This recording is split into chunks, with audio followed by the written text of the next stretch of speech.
Breaking news alert. One person is dead, a driver is detained, and a lot of police action is happening in a South Fargo neighborhood. We're headed live right now to where the Valley Today's Brian Sherrod is following this breaking story on this Friday morning. Good morning, Brian. And good morning, Lisa. The newest information we can give you right now is that the 3100 block of 28th Street South is now reopened, so people can travel through there. It was closed for over 2 hours, and if people lived over here, they either had to find a way around or had to ask law enforcement for permission to pretty much get through. You know, there was a large police presence, but even though they're not here now, it doesn't mean that the investigation is not still ongoing, because like you just mentioned, a pedestrian was killed in a crash, and a driver has been detained at this time. We still don't have any names of the pedestrian involved or the driver involved or anything of that right now. We're still digging in to get that information, but we can tell you we're still aiming to get that. We also want to let you know that you can find this area located right by the Ed Clapp Elementary or across the street from Essentia Health. Again, this is reopened, so cars can travel through this area as of now. It's an ongoing investigation. We will update you as we get more and as we dig to get more information as well. And stay, with Valley News Live on air, and also have that VNL News app handy for the latest updates on that breaking story. Thank you, Brian. Also breaking this morning, a man is in jail after police say he threatened someone with a machete. They were called around 9 last night to the 1900 block of 1st Avenue South. Then a second call came in about someone stabbing trees with a knife just about 4 blocks away from that area. Officers arrested 38-year-old Thomas Boswell of Bemidji for assault and criminal damage to property. Police say the person who was threatened was not hurt. Minnesota Governor Tim Walz is set to announce on Monday whether he will extend the state's 4-week pause. Restrictions on social gatherings, bars, restaurants, gyms, and sports started on November 20th and is currently set to expire next Friday. Meanwhile, House Republicans sent a letter to the governor's office urging him to reopen gyms and fitness centers next week. A group in Minnesota isn't waiting, however. They're urging businesses across the state to reopen, violating the governor's executive order in the process. The Reopen Minnesota Coalition has seen a resurgence since Governor Walz announced the 14-day shutdown. The group reaches out to businesses across the state and works with them towards reopening. They even have a GoFundMe account set up to cover legal expenses that the businesses may run into. The Boardwalk Bar and Grill in East Grand Forks was part of this movement, and a spokesman for the group says they have over 100 businesses on board, including some others from Otter Tail and Clay counties. They are keeping those businesses secret for now to avoid action from the state attorney general. We don't want him to be able to proactively undercut our efforts. He can react after the fact, and we welcome him to try. The first phase of their mass reopening is scheduled for December 16th. Restaurants that violate the governor's emergency order can face a $25,000 fine.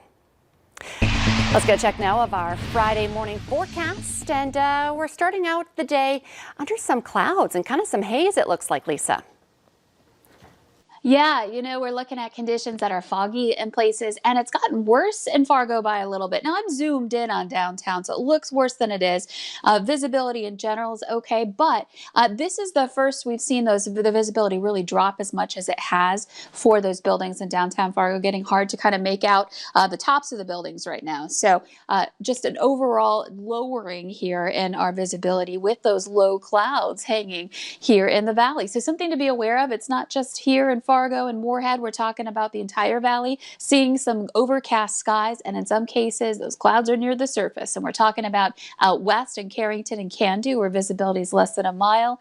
Rugby and Minot heading westward into the central part of the state. We're dealing with the fog there too. And then over in Foston, we've been watching visibility that's been low. We're only at a mile there, and there may be some spots in between here where we're seeing some lowering. As you see in Fargo out at the airport, the visibility is being reported great, but we are seeing it down slightly as we're looking toward downtown Fargo, and that might get updated at the top of the hour here given what I'm seeing on our Skycam. Here's a look at our temperatures. We are into the 20s to about 30 degrees. It's 26 in Fargo and 26 in Grand Forks, so not bad temperature wise to start, but there might be a little frost with the fog and being below freezing out there, and the cloud cover hangs around here today. We're looking at mostly cloudy skies now and into the afternoon, though I'm hopeful hopeful that we'll see some breaks in parts of the valley with the sun peeking through, but overall another cloudier day here today. Temperatures do not rise much. We're looking at out at the bus stop this morning, those 20s to start. Heading home, some of us still in the 20s. In Fargo, we're looking at about 31 degrees this afternoon. So a big change here from the 50s we had earlier this week. The wind out of the northeast and not too strong here for today. This weekend, we'll see temperatures kind of more of the same, some upper 20s to about 30. Saturday, maybe a little more on the cloudy side again. And Sunday features a chance for some snow returning. It should be scattered to isolated as a cold front moves through, but still something to watch out for if you've got some travel plans on Sunday. And we'll, of course, keep you updated as it gets closer. Thank you, Lisa. A coronavirus vaccine is on the verge of being approved in the U.S. An FDA advisory committee voted to endorse Pfizer's vaccine for emergency use. The agency is expected to move quickly to make it widely available. The vaccine's approval came on the same day that more than 3,300 COVID-19 deaths were reported in the country, the most since the pandemic began, breaking a record set a day earlier. COVID-19 vaccine prep kits are now on the way to hospitals around the country with the help of UPS. The kits have syringes, masks, and visors, sanitizer, a diluting agent that must be used to administer the vaccine, and vaccination record cards. They're the first of a three-part delivery process. The second delivery will be the vaccine, and the last shipment will include dry ice for vaccine sites that need super cold storage. A Grand Forks lawmaker and 3 legislative staff members have tested positive for COVID-19 following an organizational session last week. Senator Ray Holmberg tested positive on Tuesday. He says contact tracers sourced the onset of the virus back to last Tuesday or Wednesday, which were the first and second days of those legislative organizational session days. That's the only place it could have been, because otherwise I haven't been anywhere. No one's going to convince me it didn't come from there. Legislative council leaders say 3 legislative staff members have also tested positive. They say the timing is more than coincidental. When asked whether those COVID-19 cases could be traced back to that 3-day organizational session. The pandemic is causing a drastic drop in students' grades across the valley. Several parents have reached out to us on our whistleblower hotline, saying their straight-A students are now failing multiple classes due to online learning. The principal at Fargo North tells us many families doing virtual academy are not on pace. Students normally get 3 credits a semester. Now only 1/3 are on pace to earn 3 credits. Andy Dolan says they're looking at a new alternative for next year for students who want to learn virtually. Was failing 4 grades. Like science, he had a 35%. From last year, we're at North, we're about 2.5 times more failures than we normally would have. If you look at a 5-year history, it's even more than that. Data from West Fargo Public Schools shows that since last fall, there's been a 6% increase in students having at least 1 or more Fs. The NAACP is stepping in and demanding changes at NDSU after 3 racially charged incidents within the last week. A racist Snapchat group was exposed on social media, as was a Snapchat video of NDSU students reenacting the death of George Floyd, and a threatening email sent to NDSU President Dean Prashani from a pro-white organization.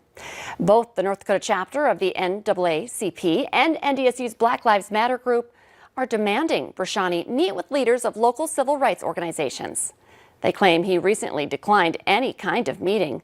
They're also asking NDSU to organize an NAACP college chapter and invite students of color to sit on the Inclusion Committee and Office of Equity. NDSU released a statement saying its task force is working rapidly to identify strategies.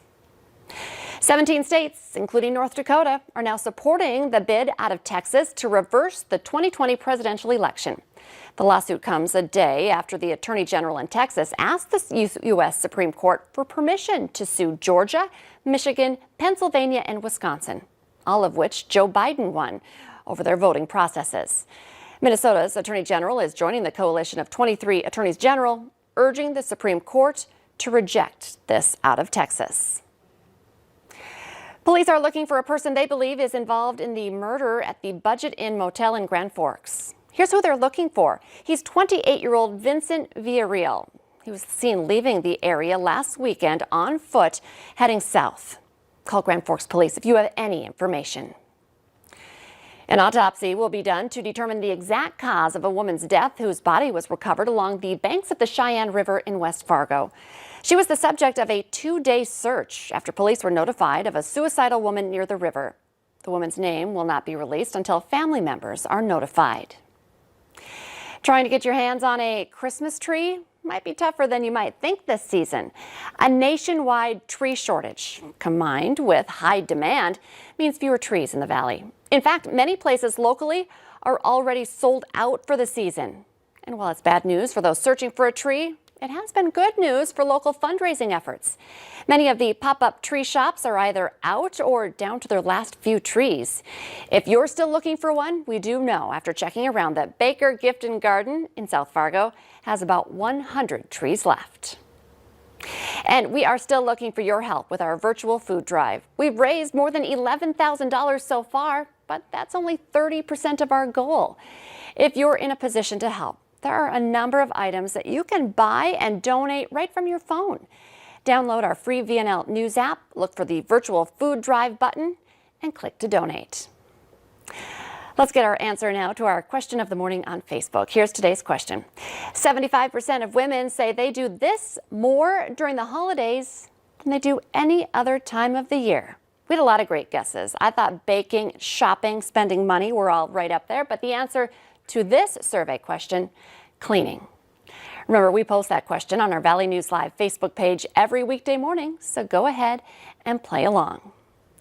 The Today Show and CBS This Morning are just about to start, but the Valley Today rolls on. You can join us for more live up-to-the-minute news and weather right now on the Fargo CW, and that includes breaking news. A pedestrian is dead and a driver is detained. We're going to get a live report coming up on the Valley Today.